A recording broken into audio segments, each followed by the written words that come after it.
Sejam todos bem-vindos ao Química em Arte.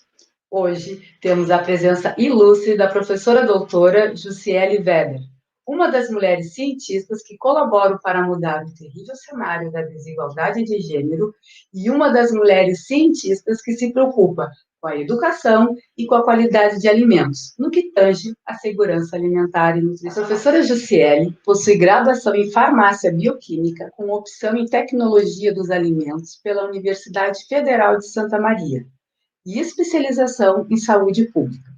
Mestrado em Ciências e Tecnologia dos Alimentos pela Universidade Federal de Santa Maria e doutorado em Ciências e Tecnologia dos Alimentos pela Universidade Federal de Santa Catarina. Na área de Ciência e Tecnologia dos Alimentos, nos seguintes temas: oxidação lipídica, composição e conservação de carnes e pescados, óleos e gorduras, bromatologia e resíduos de pesticidas em alimentos. Atualmente, é professora adjunta 4 da Universidade Federal da Fronteira Sul, Campus Realeza. Seja muito bem-vinda, professora Jussiele. Obrigada, Gisele. Fiquei muito feliz com o convite, muito lisonjeada em poder participar do Química em Arte contigo e trazer um pouquinho da minha história e da minha jornada para todos.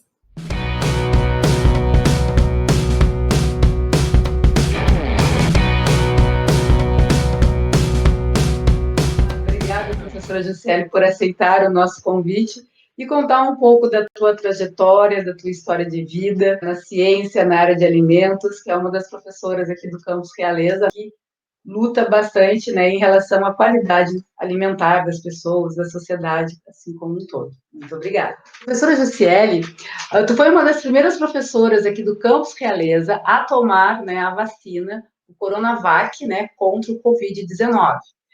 Conte para nós como foi essa experiência e qual a importância de se tomar a vacina nesse momento que estamos vivendo na pandemia.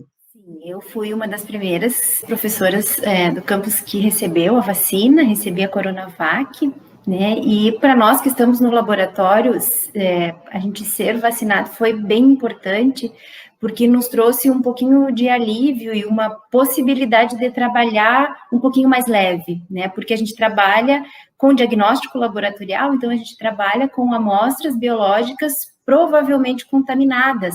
Então, é um ambiente onde a gente está com medo, está inseguro, por mais que a gente use todos os equipamentos de proteção, é um ambiente de medo, onde eu trabalhava com medo, né? Então, nós termos sido vacinados traz um pouquinho mais de alívio, um pouquinho mais de segurança para a gente trabalhar, né? E nós fomos vacinados porque nós estávamos dentro do plano da Secretaria do Estado como prioritários, né? Então, quem trabalha em laboratório diagnóstico fazia parte do grupo prioritário. Então, nós recebemos por conta disso, né? E porque a gente está bastante exposto. Mas, sem dúvida nenhuma, traz alívio, né? Traz uma expectativa de que em breve a gente possa ter todo mundo vacinado e que todos estejam sentindo essa sensação e essa possibilidade de estarmos mais seguros. Eu imagino a tensão, né, que deve ser de vocês estarem lidando todo dia com inúmeras amostras. Claro, a gente não deseja que elas, né, sejam positivas, mas a gente sabe que quando uma amostra vai é porque tem uma possibilidade. Então, é um risco muito grande de vocês, né, tua e de toda a equipe, estar ali lidando todo dia com esse vírus, que a gente sabe que, infelizmente, né, hoje a gente alcançou um marco de 233 mil, né, mortes no país, então é algo que realmente assusta e é preocupante, né? Então, eu imagino como deve ser a rotina de vocês lá, como é que vocês se organizam, né? Tem dias da semana, ou é número de amostras? Como é que funciona esse processo? Conta para nós um pouquinho. São dias da semana, né? Então, nós nos organizamos, a equipe tem 14 pessoas, entre professores da UFFS, professores voluntários, técnicos, estagiários e bolsista de extensão. Então, nós nos dividimos, né, para que a gente esteja com pelo menos um professor e estagiários na rotina, né? Então, a gente vai 2 vezes por semana, cada professor, mais ou menos, para a rotina do dia a dia do laboratório, né? E aí nós recebemos as amostras, elas são mandadas sempre até às 9 da manhã. Então, são amostras de coleta da unidade Sentinela, aqui de Realeza, dos pacientes com síndrome gripal, e também do consórcio dos municípios da região sudoeste. Então, a gente atende Realeza e mais 26 municípios. Então, todas essas amostras chegam até às 9 da manhã, e aí a gente tem a nossa rotina, né, o nosso fluxo durante o dia, para liberar laudo já no final do dia, no meio da tarde, a gente já tem os resultados. Que rapidez e que agilidade, que bom, né, que vocês e a equipe toda conseguem fazer isso, porque só quem já foi suspeito de Covid sabe a expectativa que é de tu fazer um exame, de ter o resultado, porque são inúmeras coisas, né? Porque hoje a gente está vivendo uma situação que às vezes é uma gripe, mas a gente vive com medo, né? Então, às vezes é uma gripe, é um problema respiratório, algo que iria acontecer pelas mudanças climáticas, enfim. Mas com o Covid a gente fica achando que sempre pode ser, né, o Covid, né? Então a gente sempre fica atento e alerta, eu acho que tem que estar, né? Então, todos os médicos dizem, tá com algum sintoma gripal, então já fique em casa, né? Procure um médico do medo que é de todo mundo, né? Mas parabéns, Juscelie, pelo trabalho, que legal de vocês, parabéns mesmo. Obrigada. E eu acho que isso é um diferencial para a Realeza, né? Que a gente consegue, enquanto universidade e prefeitura, porque o laboratório é da prefeitura, né? E a gente trabalha de forma conjunta. A gente teve parceria também do Rotary, parceria da UFPR. Mas essa questão da liberação do laudo no mesmo dia libera o trabalhador que não está contaminado para trabalhar no mesmo dia ou no dia seguinte. Então, ele não perde trabalho.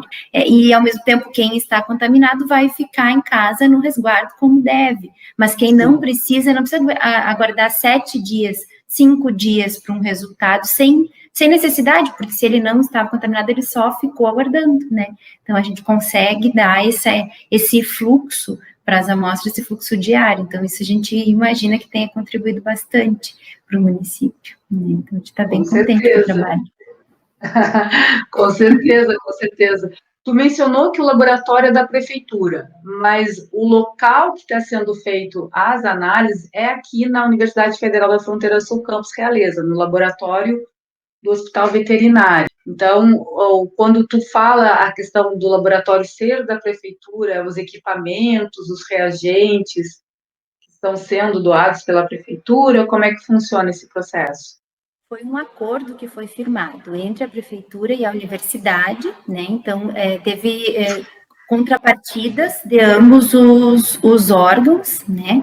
Então, nós recebemos, nós entramos com o espaço, então no Hospital Veterinário, né? A equipe que faz a rotina do laboratório é da universidade, mas o RT, o responsável técnico, é da prefeitura. Então, o farmacêutico bioquímico que assina é da prefeitura. A prefeitura comprou todos os kits e todos os reagentes, então, para as análises, é tudo da prefeitura. E a universidade entrou com plásticos, que a gente chama, né? Com EPIs, máscaras. No começo foi assim, agora o acordo a gente tem, né, tá reescrevendo, renovando, talvez não seja exatamente dessa maneira, mas no começo foi assim. E nós não tínhamos um equipamento que faça RT-PCR na universidade. E aí que o Rotary entrou, então o Rotary doou a máquina, doou o equipamento. A gente juntou os 3 órgãos e conseguimos organizar o laboratório. E a UFPR emprestou uma segunda máquina, né, um segundo equipamento para a gente fazer as análises. Então, nós ficamos com 2 RT-PCRs, acho que até outubro, depois nós devolvemos a da UFPR, e aí a universidade, neste ano, conseguiu adquirir uma. Né? Então, agora a gente tem no Campus Realeza uma, e tem a do Rotary, que está cedida, né? E aí, assim, que o acordo com a prefeitura é nesse sentido, né? Todas as coletas são feitas na unidade Sentinela daqui. Então, tem os servidores da prefeitura, equipe de enfermagem que faz a coleta, nada é feito lá no laboratório, né? Lá a gente só recebe os tubos e dá andamento para as análises. Nossa, que legal, que bacana. A importância das parcerias, né? E existir um trabalho coletivo, porque se não fosse dessa forma, com certeza a região sudoeste aqui do Paraná não estaria conseguindo contemplar todas as pessoas que vocês têm colaborado, porque geralmente ia para Beltrão ou Curitiba, né? Eu me lembro que nas primeiras vezes as amostras iam tudo para Curitiba e levava 7 dias, como tu mencionou, para termos o resultado. E dessa forma, né, com a equipe maravilhosa que tem, vocês conseguem sim otimizar o processo e ter resultados rápidos, né? E isso é muito bom. Parabéns a ti e toda a equipe, né? Parabéns ao Rotary, que é uma entidade que poderia estar investindo em outras coisas e está se preocupando com a saúde da comunidade, da região, e a prefeitura, né? Porque a gente sabe que esse tipo de análise não é uma análise barata, né? É uma análise cara e que a gente precisa desse tipo de material, dos reagentes, do equipamento também, né? Que bom que hoje a gente conseguiu adquirir um equipamento, além, né, do equipamento do Rotary que ele, né, doou, e também da universidade que também colabora com a agilidade do processo. Ju, como é que está a situação aqui em Realeza, né? Como é que está essa questão do Covid? A gente pode dizer que está tranquilo, porque, claro, vocês fazem análise de toda a região, né? Eu sei que vocês não devem ter os nomes específicos das pessoas, eu não sei como é que é feito isso, mas eu imagino que pela reportagem que saiu, né, que mostrou, né, que infelizmente no quantitativo de exames que vocês já tinham feito, tinham superado 2.000, né, Ju, se eu não me engano. Então, eu imagino que deve ser por números. Mas vocês devem ter uma noção da região aqui de Realeza. Como é que está aqui? Eu acho que a gente já está próximo dos 3.000, já. Oscila muito, semana a semana, né? Na verdade, quando a gente vinha com um valor médio de exames e de resultados detectados, né, positivos até outubro, aí a gente teve uma baixa até meados de novembro, aí subiu de novo, né? E aí veio elevado até o Natal, ali até o final do ano, e em janeiro seguiu alto. Seguiu alto. Agora parece que nas últimas 2 semanas a gente teve uma diminuição muito leve, não faz uma análise estatística complexa, mas a gente vê números reais, absolutos, né? Então, a gente tem mantido uma média de números e é uma média elevada. Eu dei uma olhadinha em como que está a Realeza comparando com o estado do Paraná e comparando com o Brasil, a incidência de casos no Paraná por 100 mil habitantes é de 5.276. Do Paraná é 5.031 e do Brasil é 4.500. Então, assim, a gente tem uma média maior em Realeza do que o Paraná e do que o Brasil. Mas isso não quer dizer que nós tenhamos mais casos, mas talvez seja o reflexo de a gente fazer mais exames, né? Então, porque a gente tem um laboratório aqui, porque a gente consegue rastrear mais, a gente tem um número maior de casos positivos. Pode ser, é uma hipótese, né? Mas se a gente comparar com o Brasil e com o Paraná, nós temos uma incidência um pouquinho maior aqui em Realeza. Né? E isso é reflexo, infelizmente, do comportamento das pessoas, né? A Covid é reflexo do comportamento das pessoas diretamente, né? Então, é aquilo que a gente quer e aquilo que a gente não quer pra gente, a gente toma atitude ou a gente não toma, né? Então, é assim que eu vejo, pelo menos, né? No meu ponto de vista pessoal, né? É isso, é reflexo do comportamento. As pessoas, eu acho assim, há muito tempo já, né? Antes mesmo da gente ter essa possibilidade de começar a vacinação, eu já observava isso. No início, a gente tinha muito medo, todo mundo tinha muito medo e tu conseguia observar isso na cidade, né? Então, às vezes, aí ia no mercado, quando passava na rua, estava todo mundo quieto. Hoje, tu já passa na rua, as pessoas estão caminhando, vivendo as suas vidas, que eu não digo que não devam viver, né? O problema não é esse, o problema é os cuidados. Então, é uma questão de não usar máscara, de não ocorrer higienização, e a gente sabe, né, que de forma, em alguns momentos, enfim, não podemos julgar, não estou julgando, cada um sabe de si, mas que ocorre, né, aquelas reuniões de família, reuniões de amigos, aquela aglomeração que é um cuidado que tem que se ter. Então, assim, eu acho que é uma coisa que tem que cuidar, porque não é só a tia, é todo mundo. E aí, por exemplo, nas escolas hoje, as escolas hoje estão com um sistema híbrido. Existem inúmeros relatos de inúmeras escolas do país inteiro, do país e do mundo, que mostram o nível de incidência quando voltou para a aula presencial. E por isso que nós, aqui no Campus Realeza e na Universidade Federal da Fronteira Sul, não estamos dando aula presencial nesse momento, porque não temos a segurança, né, da vacina, né, em especial, não só para nós, mas para os nossos alunos também, até porque a maioria dos nossos alunos não são daqui, né? Mas a tua visão está perfeita, o problema é é a conscientização, né? Porque não é mais nem sensibilizar, é conscientizar mesmo. Muitas pessoas não têm conscientização do perigo, né, de estar, né? Exatamente. E com relação à vacina, enquanto nós não tivermos um bom número de pessoas vacinadas, a gente não vai poder relaxar em nada os cuidados, porque eu estou vacinada, mas você não está.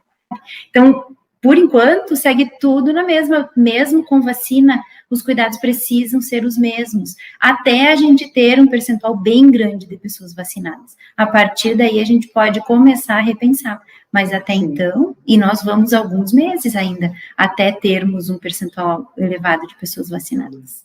E além dessa colaboração no projeto de análise, tu foi coordenadora do projeto Covid-19 e Suas Fronteiras, Ações em Saúde para o Enfrentamento da Pandemia. Então, desde o início, tu e inúmeros colegas fizeram vários projetos, defenderam a causa, fizeram mobilização, sensibilização, enfim. Conte um pouquinho para nós sobre esse projeto também, que está relacionado, que é um dos projetos. Bom, a gente depois, mais tarde, vai falar de outros projetos, mas nesse momento que a gente está falando em relação ao Covid, porque é muito importante, tu sabe, eu acho que tu deve ter essa noção da importância do teu trabalho e de toda a equipe estarem desenvolvendo trabalhos em relação ao Covid e também a análise de sangue. Então, conte um pouquinho para nós sobre o projeto. Esse projeto, então, ele foi desenvolvido no âmbito da comissão de acompanhamento da Covid aqui no campus Realeza da universidade, né? Então, ele foi um projeto feito a várias mãos, né? Foram várias as pessoas que colaboraram, vários membros da comissão, e eu acabei assumindo a coordenação por um detalhe de edital, assim, não foi...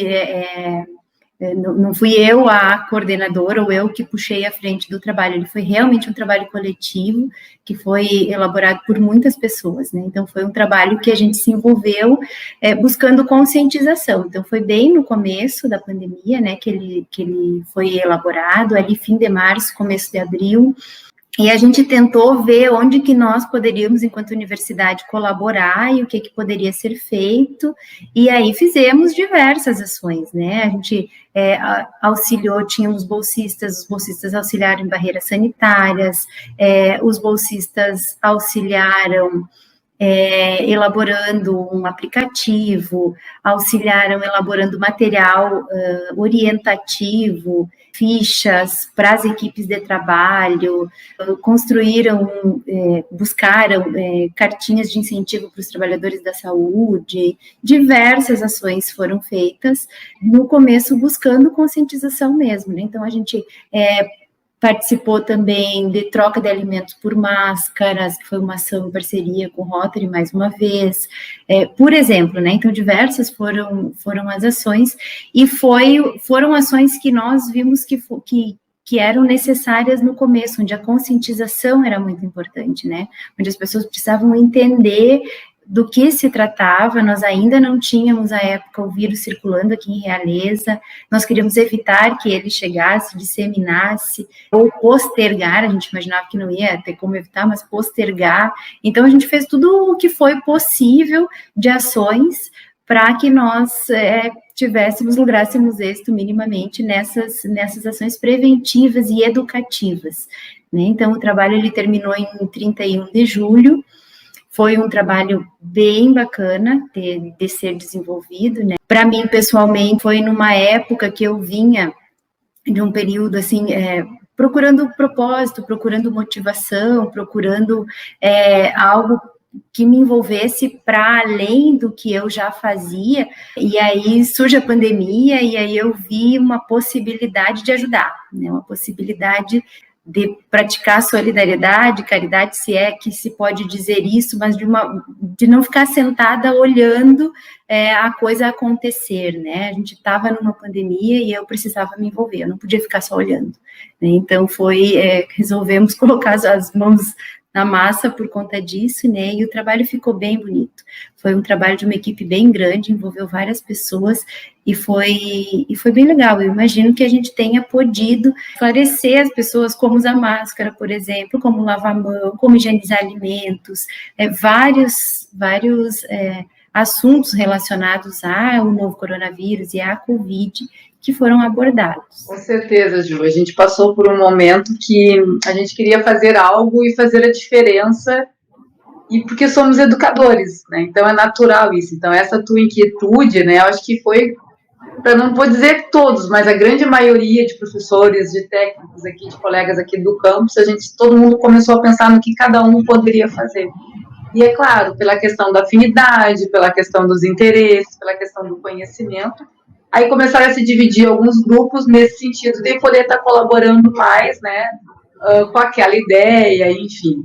Mas parabéns também, né, por esse projeto, e é uma pena ele não ter continuado, né, porque é um projeto que foi desenvolvido com verba da universidade, né, então poderia ser uma crítica, vamos dizer assim, né, poderiam ter prolongado por mais um ano, até porque, infelizmente, ainda estamos convivendo e vivendo com o Covid por aí, e é necessário, né, que continue se desenvolvendo ações de sensibilização e de conscientização com a sociedade com todos. Parabéns mesmo pelo projeto. Eu sei que sempre fala, tem um coordenador, alguém tem que ir, vai encabeçando, mas a gente sabe que, graças a Deus, a gente tem bons colaboradores e pessoas que se envolvem, né? E um projeto por si só não se faz sozinho, e ainda mais um projeto que contempla várias áreas, diversos segmentos, enfim, são várias cabeças pensantes. Então, parabéns a ti também e a toda a equipe, né, que participou, de colaboradores, estudantes, técnicos, enfim, a todo mundo, né?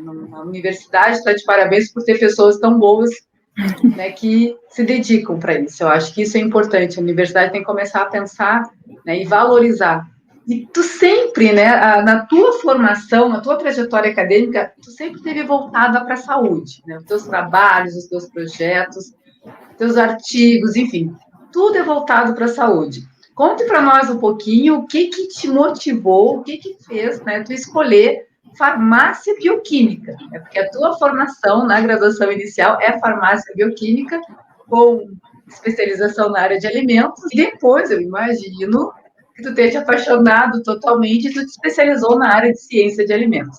Conte um pouquinho para nós, né, o que te motivou e o que te fez buscar essa área. Então, na minha história, né, eu sempre, desde criança, eu queria mudar o mundo, acho que todas queremos, né, todas as crianças querem mudar o mundo. E eu achava que eu mudaria o mundo se eu descobrisse uma coisa muito mirabolante, muito maravilhosa na área da saúde, que fosse promover saúde para muitas pessoas, né? Então, na minha cabecinha, eu precisava fazer medicina para eu ser doutora, para eu descobrir uma fórmula mágica para melhorar a saúde das pessoas. E aí eu ia viajar o mundo e eu ia ganhar o prêmio Nobel. Esse era o meu sonho de criança, né? E para isso eu imaginava que eu precisasse fazer medicina. Então eu fui com esse meu sonho da medicina até os 12, 13 anos. Quando eu entendi que a carreira que eu queria não tinha relação com a faculdade de medicina diretamente, porque eu não tenho aptidão, e eu percebi isso logo, para cuidado, para clínica, para cirurgia ou coisa do tipo. Eu não faria medicina para isso, eu faria medicina para fazer pesquisa. E aí eu entendi que eu não precisava me submeter a um curso de medicina para eu fazer pesquisa, que é o que eu queria mesmo, né? Para eu ser cientista, eu não precisava fazer faculdade de medicina. Aí eu comecei a avaliar o que eu poderia fazer, então, para que eu pudesse realizar esse meu sonho, essa minha vontade de ser cientista, que hoje eu já entendo que é, mas que na época era de descobrir alguma coisa, enfim, de pesquisar, né? E aí eu me identifiquei com o curso da área de alimentos, na verdade, primeiro alimentos, depois farmácia. Então, eu me identifiquei com a área de alimentos, eu enxerguei que na alimentos era promissor e eu poderia pensar em pesquisa. Aí eu fui ver, eu tinha a possibilidade de estudar na Universidade Federal de Santa Maria, eu sou natural de 3 de Maio, que é uma cidade que fica a 250 quilômetros de Santa Maria, e a condição da minha mãe era esse, eu precisava estudar numa federal, né, e a federal mais próxima era Santa Maria, então não se cogitava outra federal dentro do Rio Grande do Sul, que na época era Rio Grande, Pelotas ou Porto Alegre.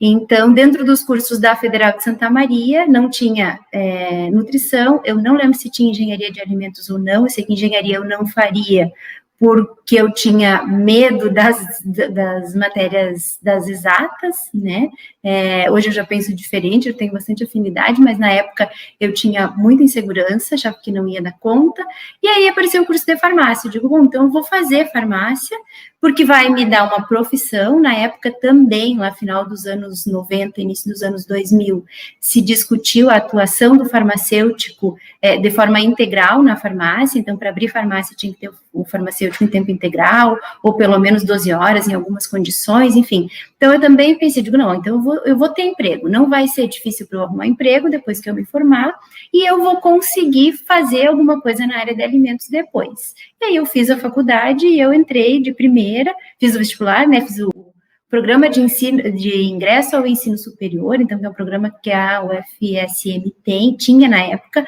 acho que ainda tem, que a gente fazia vestibular seriado. E aí eu passei, e aí com 17 anos eu estava morando em Santa Maria, sozinha, para fazer faculdade de farmácia, bioquímica, e aí a opção por tecnologia de alimentos eu já fiz no vestibular, então eu já sabia que eu ia para essa carreira.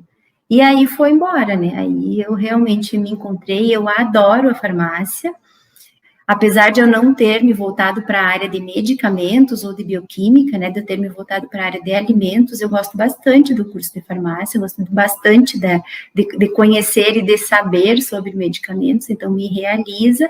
Eu fui seguindo a área de alimentos, que é a minha grande paixão e que é o que eu achei que fosse, que me daria futuro e que de fato me deu, né? Então, eu já entrei na universidade com foco no mestrado, no doutorado e no concurso, que é o que eu tenho hoje. Então, eu já fui me galgando um caminho já pensando nisso, né? Eu, logo no começo, me envolvi com iniciação científica e aí só foi, né? E vai mais bem direcionado para a área de alimentos já desde o começo. Nossa, Ju, que interessante isso, porque tu já tinha desde cedo, tu era muito madura, tu foi uma adolescente, vamos dizer assim, bem madura, para ter uma clareza do que tu queria, né? Claro, naquele início a gente sempre fica, eu quero fazer medicina, ou enfim, qualquer outro curso, até começar a compreender a dinâmica dele, e aí tu te dá conta, mas assim, estou impressionada com a tua maturidade. E realmente Santa Maria tem o vestibular seriado, que desde o primeiro ano do segundo grau, né, começa a fazer as provas. E, então, eu acho que é um processo mais tranquilo, né? E eu acho que era um processo que funcionava muito bem, assim, não sei se ainda está funcionando, mas eu sei que na época funcionava muito bem, assim, para os jovens, enfim. Legal, adorei a fórmula mágica. Parece assim, né? Porque, na verdade, a tua formação ela é muito completa, porque no curso de bioquímica, eu imagino farmácia e bioquímica, eu já dei aula no curso de farmácia. Então, tem química analítica, tem química orgânica, né, tem várias, né, tem física biomédica, enfim, eu me lembro assim, eu me lembro que tem vários. Isso faz com que tu te complemente, te qualifique enquanto profissional. Tudo bem, na área da farmácia hoje tu não está atuando, mas o conhecimento que tu adquiriu torna profissional que tu é. Por isso que tu consegue ter projetos tão diversificados e qualificados, né? Aí tu falou, eu não pensei em fazer engenharia porque eu tinha dificuldade de matemática. Aí eu fiquei pensando, nossa, todo o trabalho que tu faz hoje, analisando, quantificando, né, a quantidade de substâncias que tem, vou dar um exemplo, numa barrinha de cereal, ou em qualquer outra formulação de alimento, muita matemática, né? Mas eu acho que é todo momento também, não sei, naquele momento, né? Eu acho que sim, eu acho que é bem de momento mesmo, né? Hoje eu não tenho essa insegurança, né? Eu enfrentei tudo isso, né? E, na verdade, eu sempre tive muita facilidade em física, mas eu tinha dificuldade em matemática. Então, porque para mim física tem lógica e matemática não tem. Então, eu consigo entender a física, mas a matemática eu não entendi na época, né? Agora, enfim. Mas, e eu tinha medo, na engenharia realmente eu fiquei com insegura. Eu digo, não vou dar conta daquelas matemáticas lá, de tudo aquilo, né? E aí, enfim, tô aí e uso matemática e tive matemática o curso inteiro, graduação, mestrado, doutorado, sempre usei muita fórmula, então tá superado. Que legal. Não, é bem interessante isso, e dá para ver a qualidade dos trabalhos que tu desenvolve. Depois a gente vai falar, já estou me antecipando aqui. mas a qualidade dos trabalhos, ele é na área de nutricional, mas tu traz vários elementos da área da química, né, da bioquímica propriamente dito, né, o que acontece no corpo, enfim, isso é bem interessante. Com certeza foi a tua formação, claro, e a tua inteligência, né, porque vamos combinar, não é qualquer pessoa que consegue entrar numa universidade federal, ainda mais a Universidade Federal de Santa Maria, que é uma universidade ainda é bastante concorrida, que tem um alto conceito. Eu acho que na CAPES o conceito é o máximo, né? Claro, varia um pouco de curso para curso, mas a maioria dos cursos tem conceito máximo. Então, vem da qualidade mesmo, né? Da tua formação e da profissional hoje que tu é. Tu trabalhou antes, hoje tu é docente, né? Então, assim, tu escolheu a docência, você já desde o início falou, eu quero fazer fórmulas mágicas, mas eu quero trabalhar na área de alimentos e eu tenho clareza que eu preciso me especializar nisso. Vou abrir um parênteses aqui, Ju, me desculpe, mas voltando, tu tem essa clareza que tu tinha foi pelo exemplo que tu deveria ter exemplos em casa, certo? Porque se tu não tivesse uma boa orientação, com certeza tu não teria feito essa escolha, porque eu acho que, por exemplo, vejo pelas minhas escolhas, né, as orientações, acho que a orientação de um pai, né, de querer mostrar para o filho, claro, o filho também tem que querer, né, mas tu teve uma boa orientação, quem te orientou nesse processo? Foi a minha mãe, né, foi a minha mãe é professora há 45 anos, eu acho, 45 anos, em sala de aula. Então, e eu acompanhei a formação da minha mãe, né? Então, ela fez a especialização dela, quem auxiliou digitando o texto foi eu, depois ela fez o mestrado, então, nesse meio de caminho eu estava junto, né? Nós sempre fomos muito próximas, então, eu estava junto, a minha mãe é bióloga de formação, então eu ia para o laboratório com ela, acompanhava alguns trabalhos, ela tinha os cobra no formol, o sapo, sei lá, a bicharada no laboratório. Eu ia lá, porque o laboratório, para mim, aquilo era o máximo, né? Então, eu tive essa vivência dela, né? Ela trabalhava em escola estadual, e eu acompanhava, né? E depois acompanhando a formação dela, que aí eu tive, com o exemplo dela e com o que ela sabia, né? Eu entendi a carreira docente, eu entendi o caminho que eu precisava trilhar, já desde muito cedo, porque ela me trouxe toda essa inspiração. Ai, que legal, isso é muito fantástico. Acho subindo, eu fico assim, me deu uma pontinha de inveja, porque eu queria ter motivado assim, muito a minha filha para vir para a área da ciência, e eu não consegui, né? Ela é jornalista, mas enfim. Mas tu, antes de entrar na docência, tu trabalhou na área farmacêutica, certo? Conte para nós um pouquinho sobre essa experiência, como é que foi trabalhar na área farmacêutica. É claro, as tuas escolhas já mostram, né, o teu caminho profissional já mostram a questão das tuas escolhas.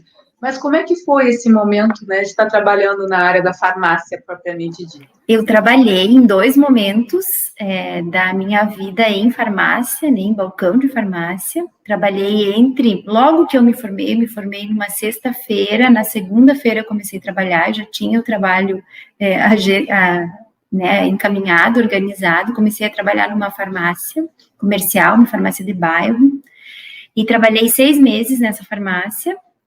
Depois eu fui contratada por uma prefeitura da cidade de Mata, e eu trabalhei nessa prefeitura por 6 meses também, trabalhei em vigilância sanitária e vigilância ambiental.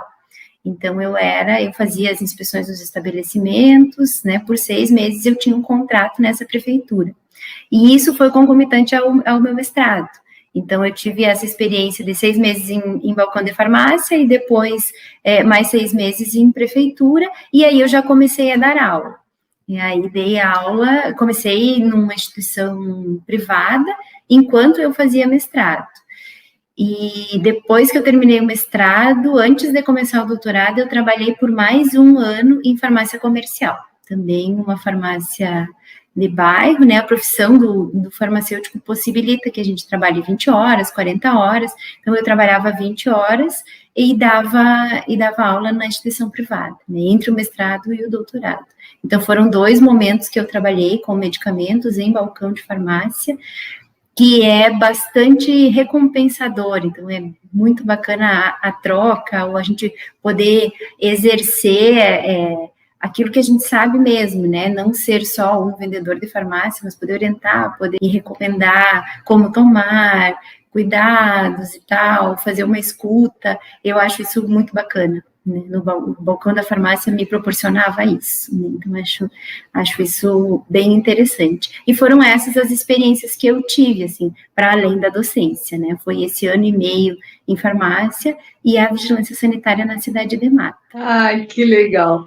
É do teu perfil também, né? Porque trabalhar na farmácia, no balcão, enfim, né? Desenvolver ações de saúde, né? Junto com a prefeitura, enfim, tu está lidando com pessoas, né? E ser docente é lidar com pessoas, né? Saber não só lidar, mas saber como trabalhar, o cuidado, o olhar que tem que ter. Para ser professor, não é qualquer um que pode ser professor, né? Então, assim, tu tem que gostar muito e tu tem que ter a sensibilidade, né? Tu sabe disso, nós temos situações e realidades diferentes em sala de aula, muito diferentes e muito gritantes, né? De inúmeras formas. Então, a gente precisa ter esse cuidado. Então, eu acho que essa tua experiência inicial e logo cedo, porque logo que tu te formou, mas tu entrou na faculdade com 17, farmácia 4 anos, né? 4, 5 anos. Então, muito cedo, já muito jovem, tu já começou, né, a ter esse contato. E eu acho que a tua formação, né, na verdade, a tua formação começou em casa, né? Porque a tua mãe, pelo visto, assim, é o máximo. Mas, enfim. Então, essa formação foi só contribuindo mais para a profissional que tu é. Que legal, que bacana. E aí, que o teu olho brilhou. Acho que eu já sei qual é a resposta, mas eu vou fazer a pergunta mesmo, porque eu sou teimosa. Quando é que o teu olho brilhou e disse assim: ah, não, não é farmácia que eu quero, está sendo passageiro isso e eu quero ser professora? Quando é que esse momento aconteceu na tua vida? Tem algum momento específico ou não? Ou tu sempre teve clareza que tu queria ser docente de uma universidade ou trabalhar com pesquisa, fazendo fórmulas mágicas, enfim?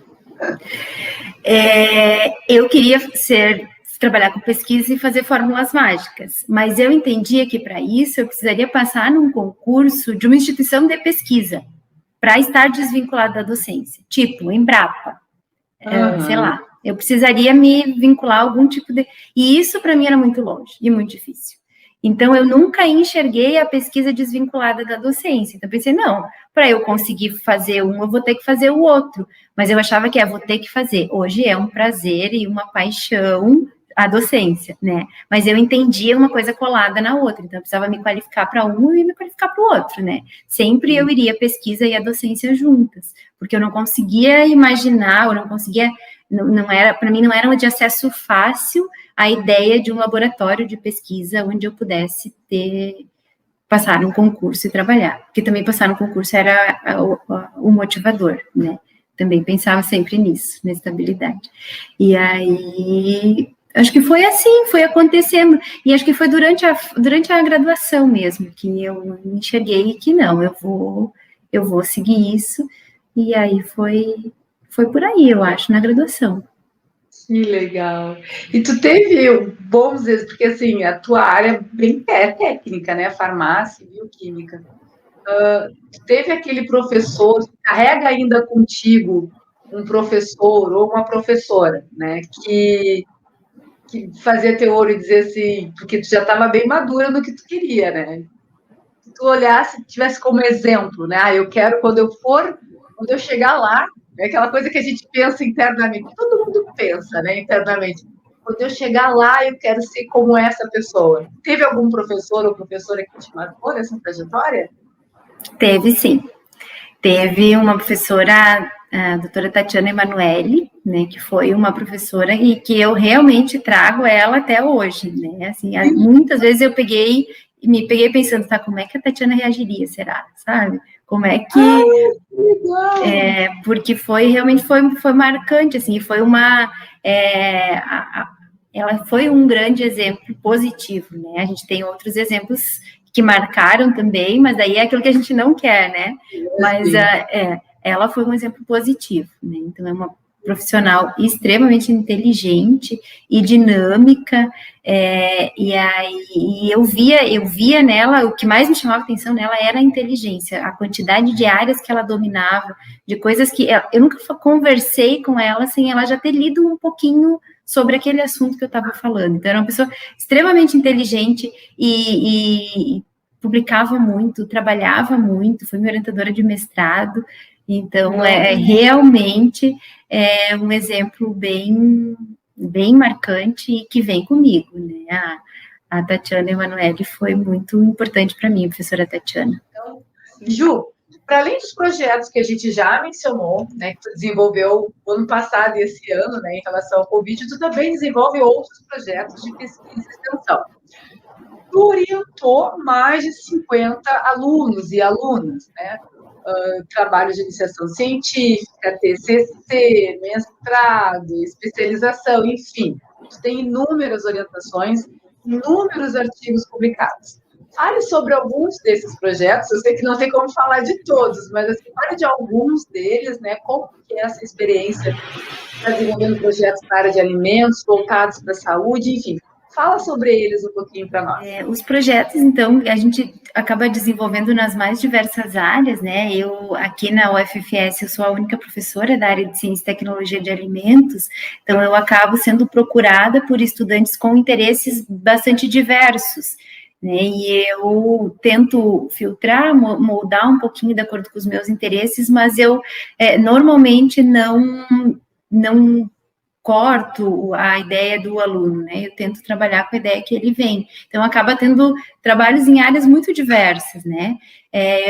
Recentemente, a gente trabalhou em parceria com outras colegas também, um trabalho bem grande, bem interessante, no desenvolvimento de barra de cereais, né? Então, a gente tinha barra de cereais utilizando ingredientes orgânicos, por exemplo, né?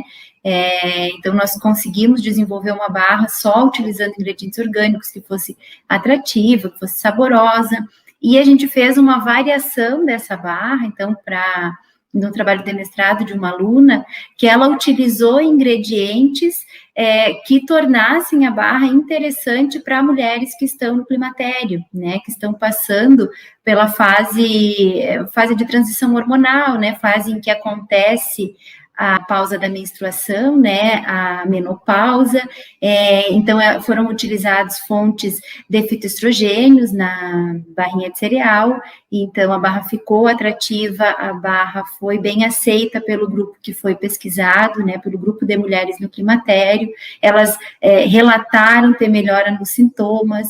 Então, esse projeto, que é um dos mais recentes que a gente trabalhou, ele tem resultados bem promissores e que nos deixa muito contentes, assim, de ver a aplicação prática do nosso trabalho em laboratório, né? Porque a gente trabalha com ciência e tecnologia de alimentos, trabalha muito em laboratório, tenta direcionar para a área da saúde, mas nem sempre a gente vê o resultado prático, o resultado imediato daquilo que a gente faz, né?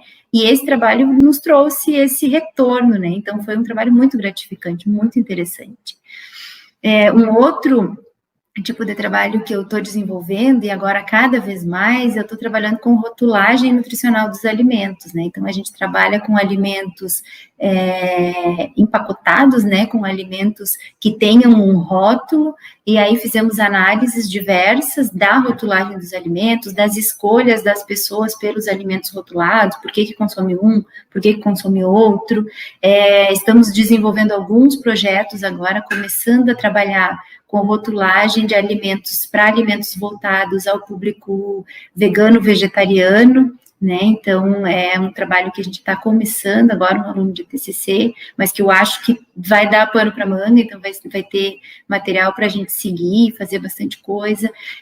Estamos trabalhando também com a nova legislação de rotulagem de alimentos, que saiu em outubro do ano passado, e entra em vigor ano que vem, em outubro do ano que vem, então vai mudar tudo nos rótulos dos alimentos, e a gente já está trabalhando nisso, já está pesquisando também com trabalho de conclusão de curso de aluno, para avaliar o impacto dessas mudanças que vão acontecer na rotulagem, né? Então, é uma linha que eu estou me voltando e estou começando a trabalhar cada vez mais, que daí é um pouquinho distante do laboratório, que é o que eu faço muito, né, desde sempre no meu dia a dia, mas que é voltado para os alimentos industrializados, para os alimentos com rótulo, né, com rotulagem.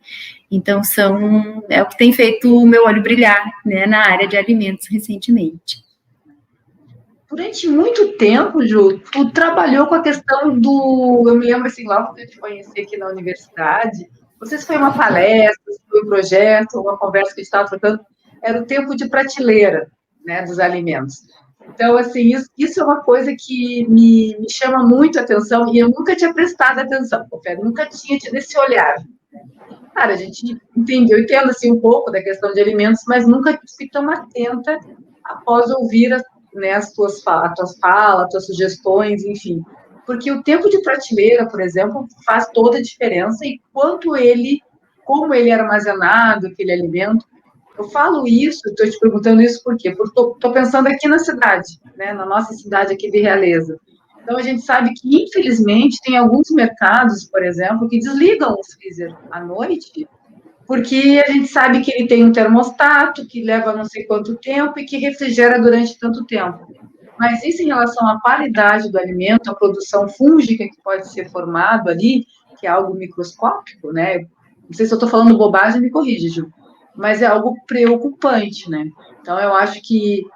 Como é que tu enxerga essa questão? Porque eu acho que o rótulo, ele é bem importante, certamente, mas essa questão do que está na prateleira, o tempo que fica na prateleira, né? Eu não sei se eu estou, me corrige, né? Mas o tempo que o alimento fica exposto ali, não é só questão da validade, né? Eu acho, aí eu quero uma aula agora.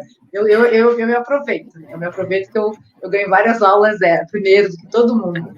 Mas se a gente pensar, não é só a validade, mas como está exposto o alimento, faz diferença, não faz, Ju? Faz diferença quando a gente pensa que a validade foi determinada numa condição, né? Então, se eu tenho validade, né, do alimento em temperatura de refrigeração, qual que é a faixa de temperatura, né? 2 a 8 graus, 0 a 10 graus extrapolando, essa é a temperatura de refrigeração, temperatura de geladeira. Se saiu disso, a garantia da validade já não é mais a mesma, porque a validade está garantida pela indústria nesta condição. Diferente disso, muda tudo, né? Então, às vezes a gente vê, a exposição, tem uma réstia de sol que entra e daí pega lá no alimento, né? É problema porque você promove a oxidação lipídica. Então, se tiver um alimento muito gorduroso, o alimento ele vai oxidar mais rápido. A validade foi determinada sem a réstia de sol, por exemplo, né? Então, aí a gente vai ter o problema, né? E essa questão de liga e desliga freezer e tal, é desenvolvimento de micro-organismos como um todo, né? Não só fungos, bactérias, também outros grupos de micro-organismos se desenvolvem. E, mais uma vez, a validade está garantida numa condição especificada. Para além disso, vai mudar tudo, né? Então, a questão do congela, descongela também é problemático, né? Porque a gente tem o alimento congelado, a gente tem uma condição, descongela, muitos micro-organismos já encontram condição ideal para se desenvolver, depois congela de novo e descongela, então vai perdendo qualidade microbiológica, que daí não é minha área, né? Estou dando pitaco aqui um pouquinho do que eu tenho de leituras, mas não é uma área que eu trabalhe, mas muda a qualidade sensorial do alimento, muda a qualidade físico-química. Então, uma vez que eu congelei, descongelei, congelei de novo, pensando num pedaço de um filé de peixe, né? Eu vou ter uma alteração sensorial gigantesca, porque a água vai migrar de alguns compartimentos celulares para outros, né, e para o externo, e aí não vai voltar. Então, a textura modifica, o sabor vai modificar, né? Tudo isso tem alteração. Se a gente estiver trabalhando com oleaginosas também, né, então a gente tem que se preocupar com a conservação para a gente poder estabelecer o tempo que vai ficar na prateleira, porque aí não é micro-organismo que vai afetar, e talvez nem seja o sensorial que vai afetar, mas é a oxidação dos lipídios, e aí vai estar rançoso porque não foi bem conservado, né? Então, perder qualidade, diminuir o tempo de prateleira, que a gente diz, tem vários fatores que estão envolvidos nisso, né? Micro-organismos, oxidação lipídica, qualidade sensorial. Então, tudo isso é relacionado. Eu sempre brinco que o pão francês não fica ruim ou não perde a validade porque cresce micro-organismos, né? Ele perde a validade porque ou ele fica seco ou ele fica murcho. Então, a gente não... É sensorial, só sensorial, né? Não tem outro tipo de alteração aí que a gente venha a rejeitar o pão francês, por exemplo, né? Outros alimentos é bem diferente, né? Lácteos, carnes, e esses ricos em gordura são bem críticos, né? E aí vou retornar um pouquinho a questão do rótulo. Eu estava falando e aí me veio algumas coisas em mente, né? Até porque se eu acho que tem coisas, né? Agora eu abro um parênteses. Vou te perguntar a questão do rótulo, porque assim, fiquei pensando, porque geralmente assim, eu sempre penso na questão da quantidade dos ingredientes, mas é essa mesma preocupação que vocês têm quando vão fazer a pesquisa agora? O que tem no rótulo hoje é porção para 25 gramas, então tem uma porção do alimento lá, não tem para 100 gramas, então não é para 100%. Então, a condição que está lá naquela tabela atrás, na tabela de informação nutricional, é por porção. Então, o indivíduo tem... Daí eu brinco, a porção de bolacha recheada são 2,5. Se você comer 3, você já comeu fora do que está lá na tabela. Legal. Isso é muito importante. Tomara que você já consiga desenvolver o trabalho, que já consigam publicar e publicizar esses resultados, né? E que vocês pensem, né, com muito carinho, que eu imagino que sim, porque todos, ou a maioria dos seus trabalhos, são trabalhos, embora de pesquisa, mas eles têm essa preocupação com a população, né? Então, tem esse viés extensionista, né? De levar isso para a comunidade, para alertar as pessoas, né? Parabéns aí pelo trabalho e sucesso para vocês. Que bacana. E quais são, ou foram, as recompensas e dificuldades dos projetos que tu desenvolve, né? O que tu desenvolveu até então? Tem dificuldades e tem recompensas, né? Então, vamos pensar um pouco nas dificuldades, né? Então, o fato de a gente tem dificuldade financeira, de acesso a fomento, de acesso a financiamento, né? Então, isso acaba limitando algumas das ações que a gente faz, para outras nem tanto, mas muitas vezes isso acaba sendo limitador. Também eu vejo que a gente precisa das parcerias, então a gente precisa se unir, precisa se juntar, ter contato com muitas pessoas, fazer muitos ganchos, muitas pontes, muitas relações para a gente conseguir ter alguma coisa, né? Logo que eu cheguei aqui na universidade, eu trabalhava com uma área, trabalhava com lipídios, precisava de um equipamento específico para continuar os meus trabalhos na linha que eu gostava e que eu vinha trabalhando a fundo e não tinha o equipamento aqui, não tem até hoje. Então, eu tive que abandonar aquilo lá, né? A menos que eu fizesse tudo em outras instituições, e aí que não foi viável, né? Então, eu precisei me remodelar, me reorganizar para me adaptar ao espaço onde eu estava. Então, isso foi difícil, trouxe bastante dificuldade para mim, mas, ao mesmo tempo, foi desafiador.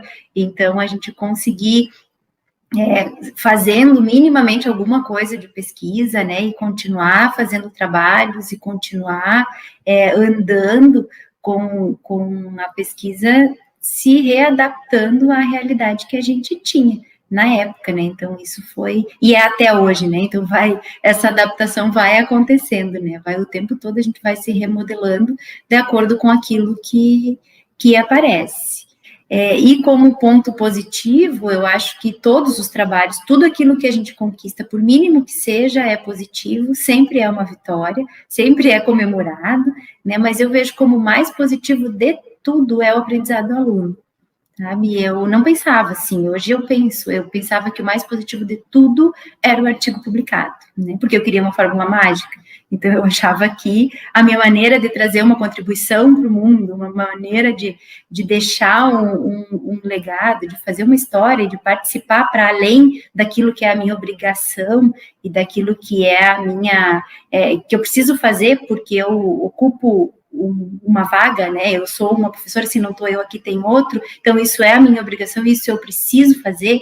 Eu, Jussiele, preciso fazer alguma coisa para além disso. Né, que dar a minha cara para a coisa, fazer do meu jeito, né, a minha contribuição. E eu achava que seria com pesquisa, né, com fórmulas mágicas, com coisas desse tipo. Hoje eu já penso diferente, né, hoje eu já vejo que na formação do aluno que passa por mim, né? Então, é aquilo que eu posso facilitar para ele, alcançar para ele, uma cortina que eu abro e que ele enxergue por uma janela que ele não enxergava, né? Então, isso eu já vejo como possibilidades, isso eu já vejo como diferencial. Mas foi chegar a ter esse entendimento que eu tenho hoje sobre o meu trabalho foi difícil porque eu tinha muita expectativa na pesquisa, né, e que eu não desisti, que eu não parei, que eu não mudei, mas que eu diminuí a expectativa, né, eu agora vejo que a minha contribuição pode ser maior em outras áreas e não só na pesquisa, né? Então eu mudei bastante da Juscelia, que chegou há 10 anos atrás, estou no UFS há 10 anos e um mês. Então, há 10 anos atrás, quem eu sou hoje mudou bastante mesmo. E mudou bastante a pandemia, né? Porque a pandemia acordou a farmacêutica e acordou a especialista em saúde pública, né? Então, que também estavam adormecidas. Então, muita coisa tem mudado, assim, na minha trajetória e recentemente, né? Então, nos últimos anos, assim, eu tenho mudado bastante e refletido bastante sobre muitas coisas. Então, a pesquisa traz muita coisa boa, traz muito resultado interessante, a gente sofre um monte também, mas tem muita coisa para além disso, né?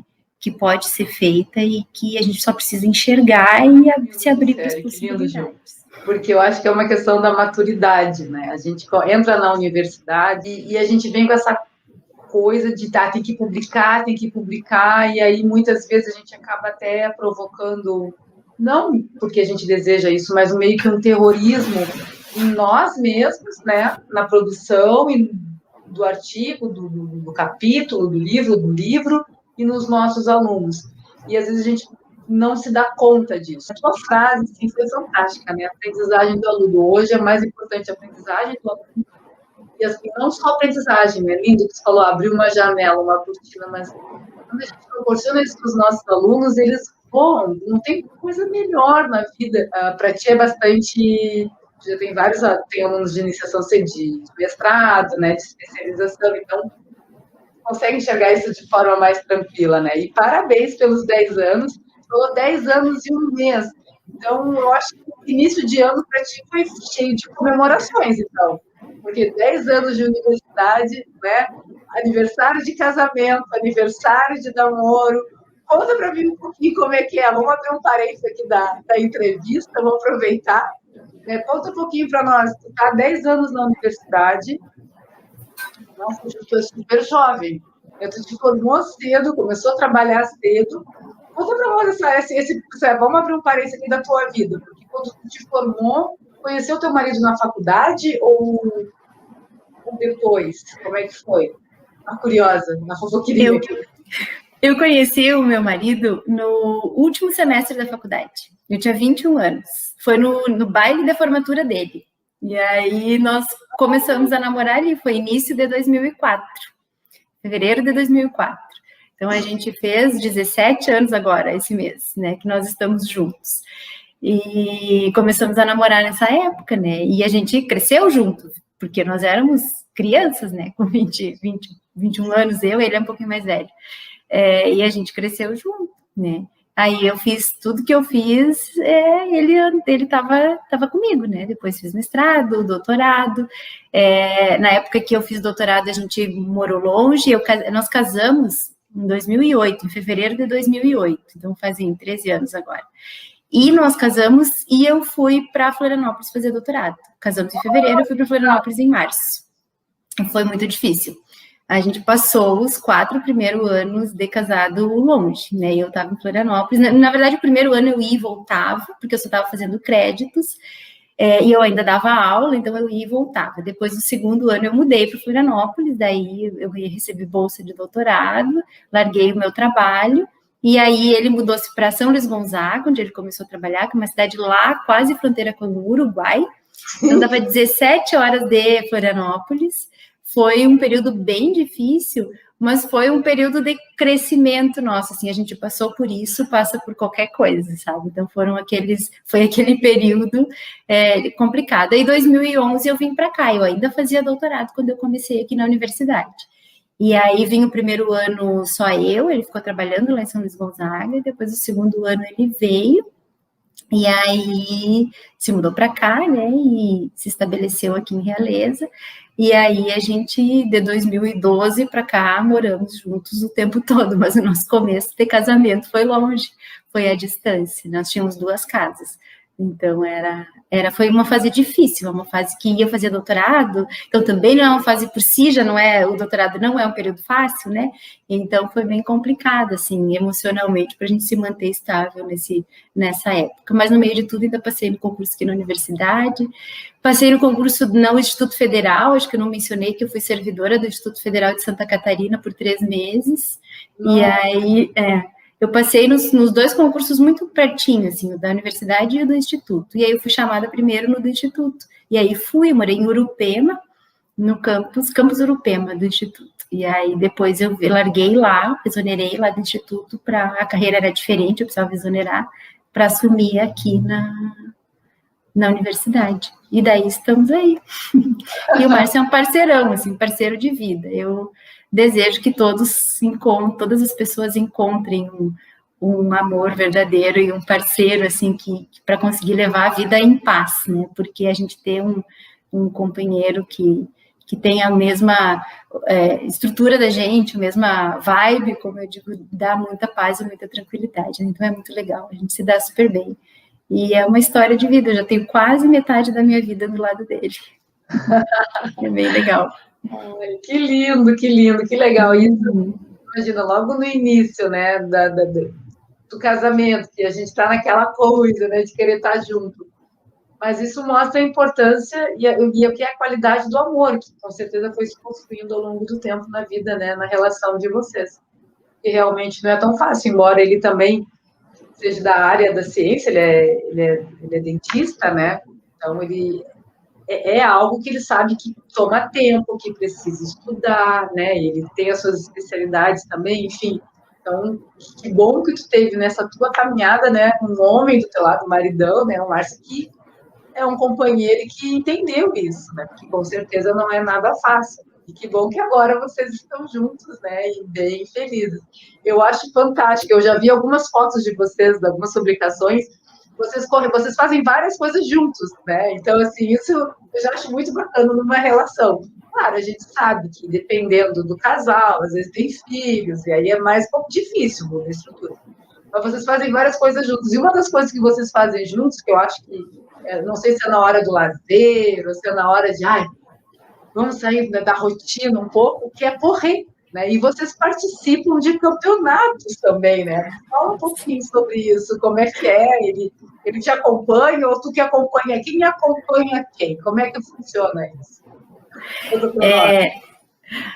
Eu comecei a correr, né? A corrida fui eu que comecei, na verdade eu fui estimulada pela professora Elis, que é colega, quando ela chegou em Realeza, ela corria em Londrina, né? Na cidade de onde ela veio. Ela tentou arrumar grupo, né? Mobilizar a gente para correr. Mas eu correr, gente, eu fazia pilates, esse era o meu esporte. Eu nunca tinha feito nada. E aí fui aos pouquinhos com ela, mais outros colegas e tal, e comecei. Aí eu tive um percalço, tive uma fratura, precisei ficar um tempo sem correr, aí eu comprei uma bicicleta, aí eu ia de bicicleta, ela ia correndo, e por um bom tempo nós fomos assim, e aí eu voltei a correr, e aí logo depois o Márcio começou também, né, e aí a gente vai os dois, né? Hoje, atualmente, ele está mais estimulado a corrida do que eu, e um vai puxando o outro, e é bacana. Então, funciona, né? O Márcio é muito mais do esporte do que eu não tenho essa trajetória, assim, eu vou pelo gasto calórico, vou porque eu preciso gastar caloria, eu vou porque eu tenho histórico de infarto familiar, assim, mãe, avô, enfim, então eu preciso cuidar um pouco disso também, e vou mais motivada por isso, do que propriamente fazer um esporte ou que eu ame a corrida. Não, eu preciso, então vamos lá. Então a gente já nem reflete, só vai, precisa e vai, né? Só vai. E o Márcio me puxa, né? Ele me incentiva, então é bem bacana. E ele gosta bastante. Esses campeonatos que a gente vai agora não teve mais, a gente faz mais de ano passado a gente não participou de nenhum. Mas são campeonatos que organizam, assim, em Cascavel, a gente já foi, em Toledo, em Foz, e aí vira um passeio, né? Porque daí a gente se hospeda num hotel, daí de manhã corre, faz a corrida é uma delícia, tem um grupo de Cascavel que a gente participa, aí o professor monta a tenda, prepara lanche, daí a gente conhece pessoas diferentes, então uma atividade muito gostosa, né? Para a gente sair da rotina mesmo. E daí as provas de corrida são muito, muito gostosas, assim, aí não tem obrigação nenhuma, aí a gente vai por lazer. Bem gostoso. Uhum. Que fantástico, né? Porque é algo não só saúde física, mas saúde mental, né? Porque sair da tua rotina, e querendo ou não, a gente vive sempre naquela correria, né? Naquela coisa, assim, então poder parar um pouco e fazer algo diferente, né? Só falar, tá, vou para outra cidade. E aí tu vai conhecer a cidade, porque às vezes a cidade tudo é mais próxima, a gente conhece aqui, mas pode ter, né, a oportunidade de conhecer uma cidade que não conheça e passar por esse processo é fantástico. Que legal. Que bom. Com certeza. Que é parceiro, né? No momento bom, no momento ruim, no momento que não é tão agradável assim, enfim, mas que colabora, né? A gente ter hoje uma pessoa ao nosso lado, companheiro, uma companheira que nos apoie, que está sempre ali levantando, né? E não barre, eu acho que é uma glória, né? Eu acho que é uma glória e a gente tem que valorizar esses homens, né? Esses homens e mulheres, enfim, os companheiros e companheiras que estão na nossa vida, ao nosso redor. Que legal e parabéns, desejo muitos e muitos mais anos de casamento para vocês. Né? E Ju, me diz uma coisa, teve algum ponto marcante? Eu sei, claro, nessa tua trajetória tivesse vários pontos, né? Mas teve algum ponto marcante na tua trajetória enquanto cientista que tu nunca vai esquecer? Assim, que sempre que tu lembra, te emociona, enfim, ou te faz refletir, ou tu usa como exemplo para os alunos, enfim. Teve algum momento marcante na tua vida profissional, né, e acadêmica? Vários momentos são marcantes, assim, vários são bem importantes, assim. Mas um que me marca bastante foi uma vez que eu participei de um concurso na Unipampa de Uruguaiana. E o concurso tinha uma vaga, eu tirei o segundo lugar, fui aprovada, mas não fui chamada. E foi banca do concurso um professor meu da UFSC, de Florianópolis. E no final do concurso ele veio conversar comigo e me parabenizou e ele falou assim, ele disse, você não passou, mas você está pronta. Ele falou, você está pronta para o que precisar, a gente viu e tal, e aí aquilo foi, que bom, então quer dizer que, ok, né, que pode, fui avaliada por uma banca e ele veio me dizer que eu estava pronta, preparada, né, para uma carreira docente, para uma universidade federal e tal, então isso foi bem importante, assim, eu por muito tempo eu fiquei, momentos que a gente se fragiliza, fica insegura e tal, a voz do professor Pedro vinha no meu ouvido e dizia, não, você está pronta, né? A gente conseguiu ver em um concurso público, né, são muitas etapas, né? A gente conseguiu ver toda a trajetória e você está pronta para uma federal, apesar de não ter passado, né? Então, eu fiquei bem contente de ouvir aquilo e foi marcante, assim, por bastante tempo eu fiquei com esse pensamento, né, do que ele tinha me dito. E eu também vejo como marcante, assim, na trajetória da gente, as defesas dos alunos, né? Cada vez que um aluno defende emocionado, aliviado, tenso, e que termina e que dá essa... que eu senti, que ele sente também, né? Tipo, passou, eu consegui, eu defendi, tá tudo certo. Então, a gente vê que o trabalho da gente vale para alguma coisa, né? É bem legal. A gente estava falando antes de alunos, né? E dos que passam pela gente, eu estava revendo fotos e eu peguei uma foto das minhas primeiras orientandas, né? Aí estava naquela foto uma colega minha de trabalho hoje, uma profissional da vigilância sanitária aqui de Realeza, uma profissional que tem uma panificadora muito boa aqui em Realeza, uma nutricionista clínica de uma cidade aqui perto, que é bastante valorizada na cidade dela, com alimentação escolar, né, também na cidade dela. E quando eu olhei para aquela foto, alguma coisa tem aí, né? Então, deixa a gente muito feliz, assim, de ver aquelas que foram as minhas orientandas. Então, isso é marcante para mim, né? Ver o meu aluno, né, que saiu e que retorna como minha colega, por exemplo, né? E acho que isso é marcante na minha trajetória. Com certeza, né? A importância de nós na formação do aluno, né? E poder fazer esse resgate, né? Como tu disse, tua primeira orientanda lá. Então, assim, pensa, se passaram no mínimo 5 anos.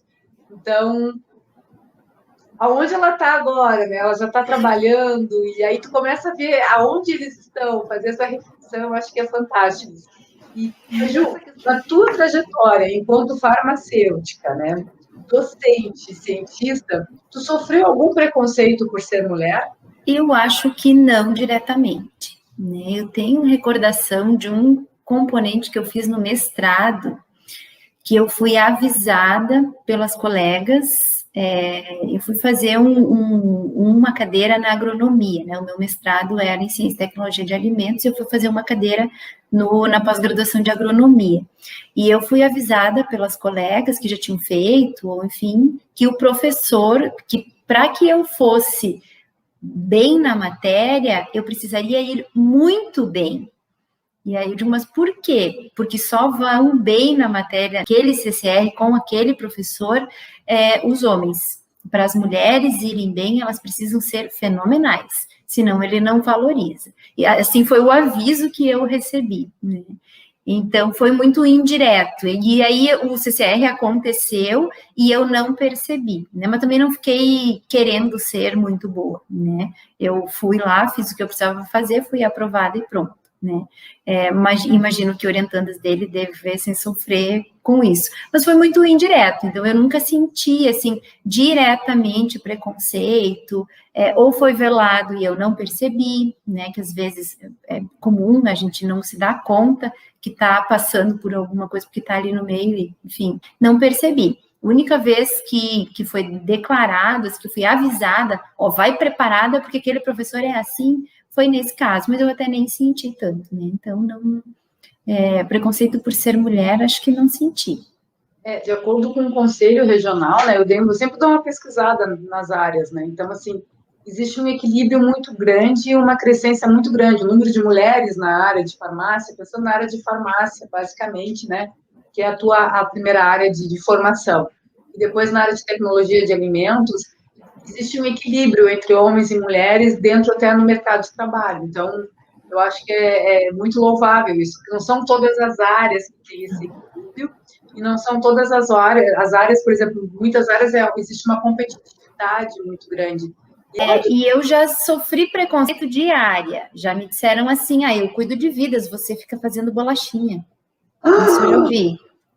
Não é porque eu sou mulher, mas porque eu sou da área de alimentos. Isso eu já sofri, dentro da universidade.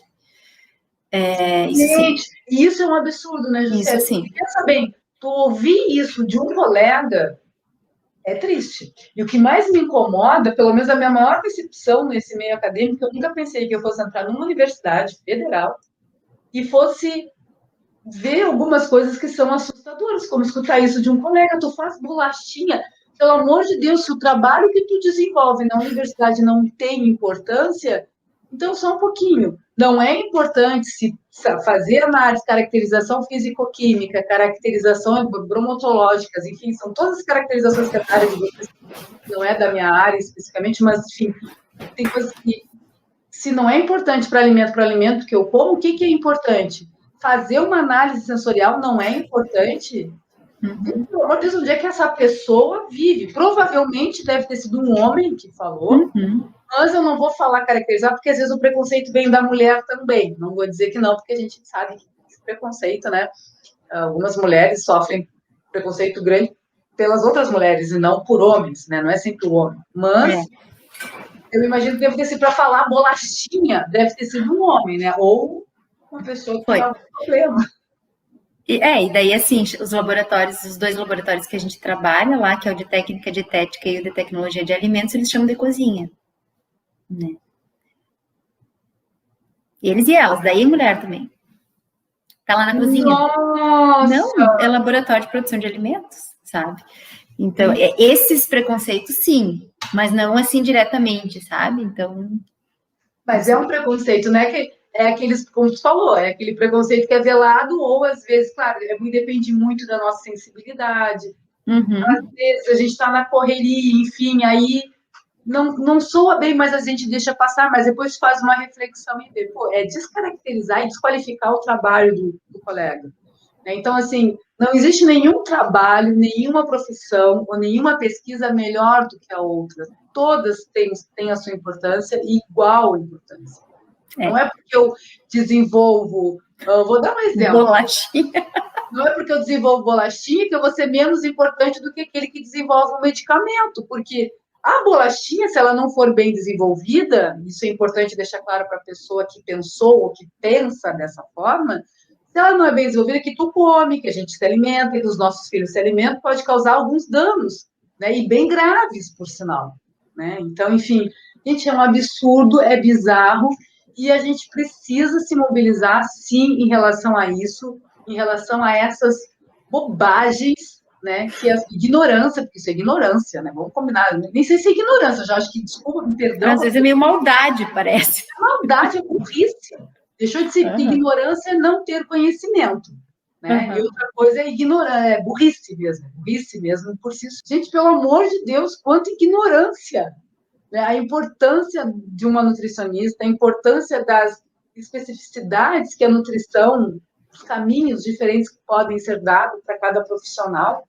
Gente, é um absurdo isso, porque não é só um preconceito em relação a ser mulher, mas também o respeito enquanto a tua profissão. Né? Então, isso é bem complicado. Tu é uma pessoa que já viajou por diversos países, conhece diferentes culturas. Como é que a mulher é vista nesses países? Recentemente, foi na Indonésia, se eu não me engano? Tailândia, na Ásia. Eu sou péssima em geografia. Mas é bem pertinho.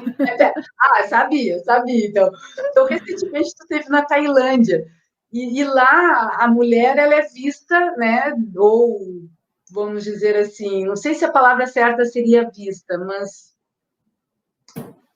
cuidada, enfim, o olhar sobre a mulher é bem diferente do que aqui no Brasil. E fale para nós como é que é a cultura desses países diferentes, porque tu já esteve na Europa, tu já esteve nos Estados Unidos, né? Enfim, na Ásia.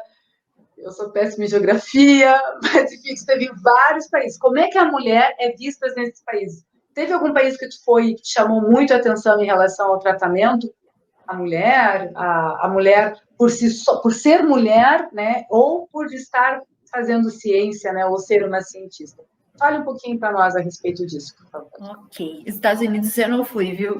Não conheço. Mas a gente não percebe, assim, né? Eu nunca morei fora, né? Nunca morei fora do Brasil. Eu conheço por viagem de lazer mesmo, né? Para conhecer os países, para conhecer a cultura, e eu vou como turista, né? Então, isso não é muito declarado, a gente não enxerga, especialmente na Europa e nos países da América Latina que eu conheço, não é muito diferente do que parece ser no Brasil, né? Parece que a coisa é mais ou menos do mesmo jeito, assim. Mas na Ásia é um pouquinho diferente, acho que até a questão do vestuário, né? As mulheres precisam usar saia longa para entrar nos templos, por exemplo, né? Mas ao mesmo tempo os homens precisam usar calças, então tem uma questão de respeito religioso que é bem importante. Mas a gente não vê muito a diferença, pelo menos nos lugares onde eu andei, né, a diferença de tratamento para as mulheres. Né? A gente vê famílias grandes, com muitos filhos, né? Então as mulheres envolvidas com isso, assim, mas a gente vê mulheres trabalhando, como a gente vê aqui, né? Não posso dizer se em todas as profissões, em todos os locais, são abertos para as mulheres, né? Isso a gente não consegue avaliar, mas se vê mulheres com frequência nos lugares, né? Trabalhando, assim.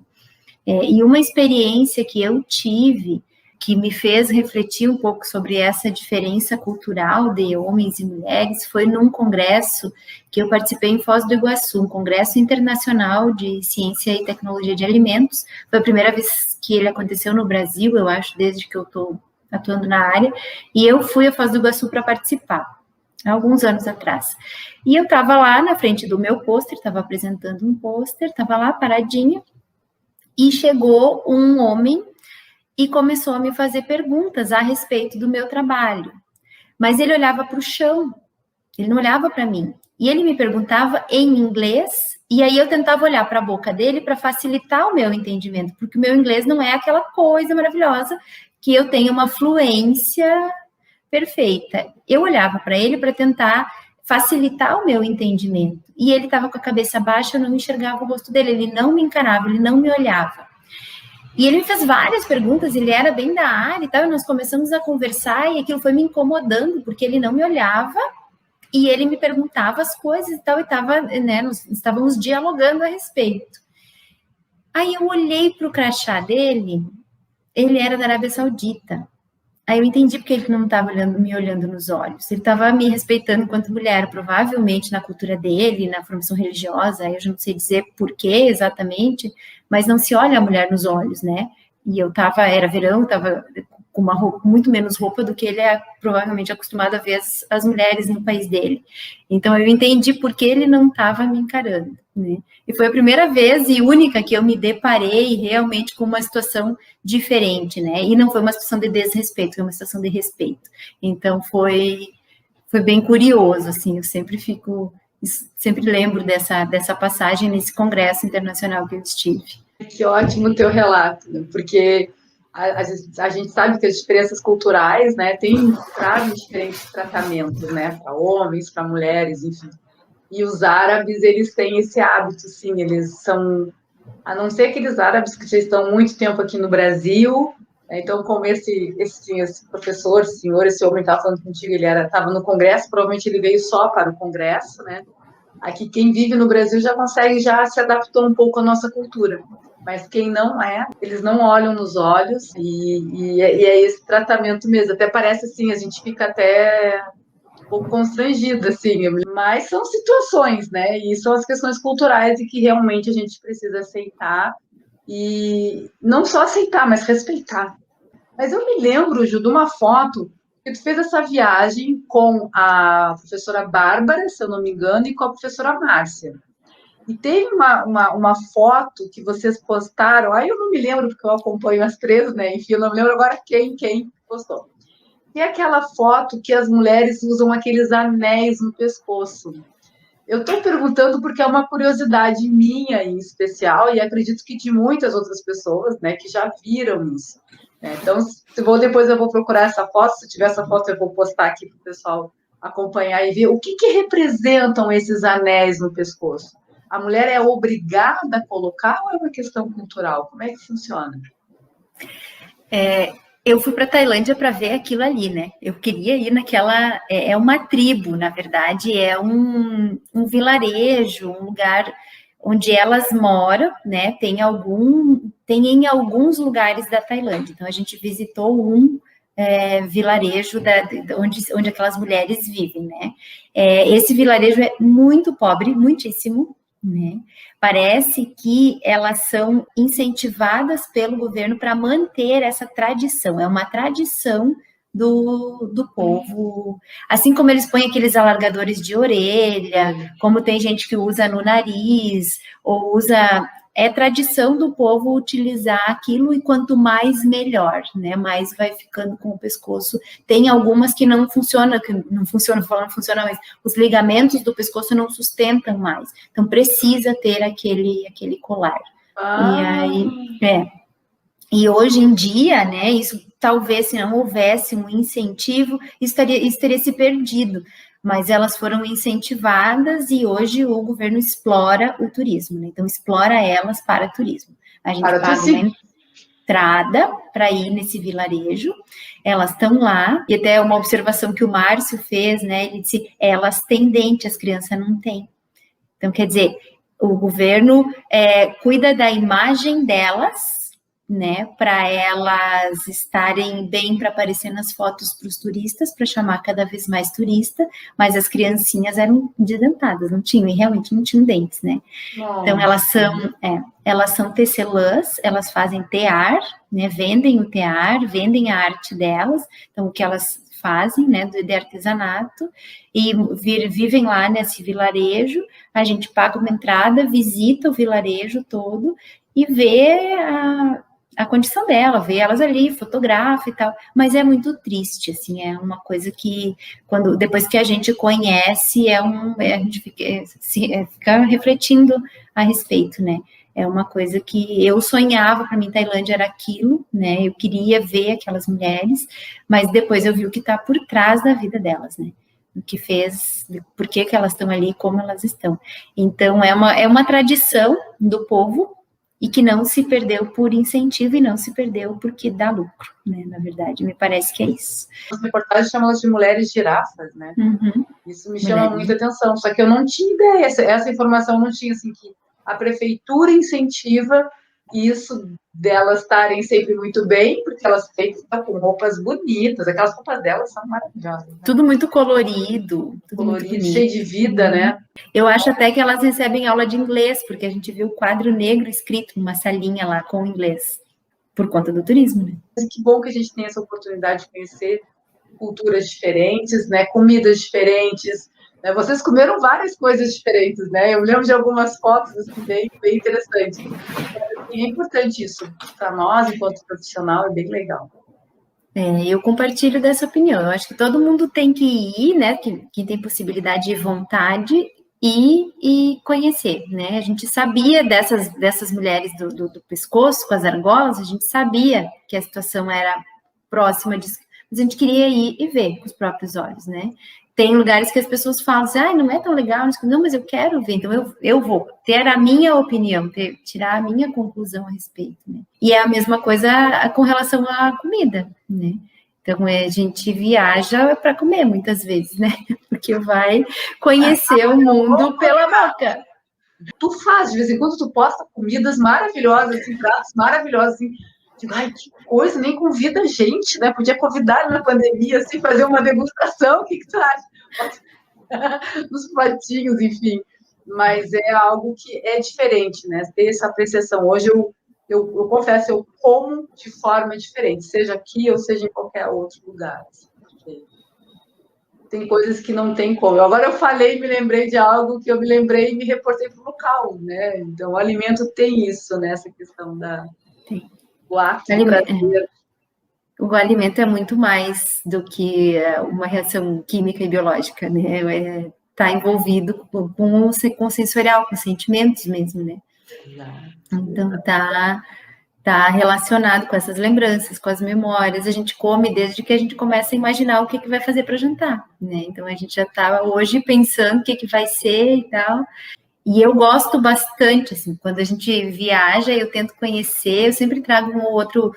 Eu faço a tarefa de escolher um outro prato que eu vou colocar, eu vou aprender a fazer bem feito para poder fazer de vez em quando em casa, então não pode ser alguma coisa que seja muito difícil ou que tenha ingredientes elaborados, então sempre são coisas simples, bem simples, uma massa com bacon e tomate, sei lá, que eu comi lá na Itália, achei maravilhosa, procurei a receita e de vez em quando eu faço, sabe? Então, é uma coisa muito simples e que está dentro do meu alcance, mas eu gosto disso justamente porque remete a essas lembranças que a gente já teve, né? Então, isso é bem legal.